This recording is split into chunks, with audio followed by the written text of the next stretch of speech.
Hi, Andy Maslen here. I'm the founder of Sunfish and the author of 4 best-selling books on copywriting. So what are these 5 profit-destroying mistakes? Number 1 is forgetting to sell. Now this might come as a shock to some people, but nobody is interested in you or your products or your company.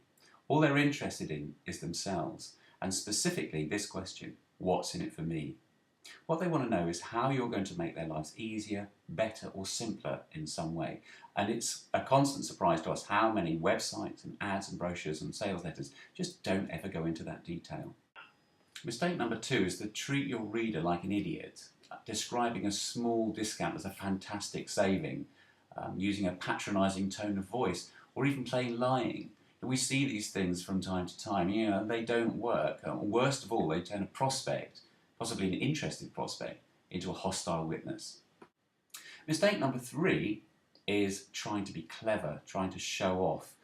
Claude Hopkins, one of the pioneers of copywriting, once said that spending money was a serious business and people don't buy from clowns. So avoid that temptation to write that smile-inducing headline. And speaking of headlines, that brings me on to mistake number 4, which is the lame or even non-existent headline. David Ogilvy once described the headline as the ticket on the meat. It's there to draw the reader into your copy and make them salivate at the prospect of whatever it is that you've got to sell them.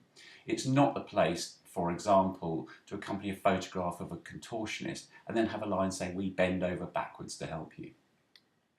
And lastly, being boring. You'd think this was obvious, but apparently not. So long lists of features, the history of your company, the reasons why you decided to get into widget manufacturing. You might find this all fantastically interesting, but I'm afraid you're alone. So it's back to our first point, which is what people want to know about is how you're going to improve their lives in some way. And that's what we do at Sunfish. We take your product, we listen to you, we find out about your market, and we work out how to sell the one to the other.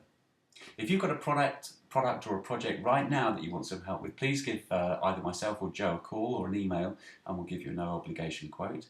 Or if you're not ready quite yet, join our newsletter, Maslen on Marketing. It comes out every month, it's free.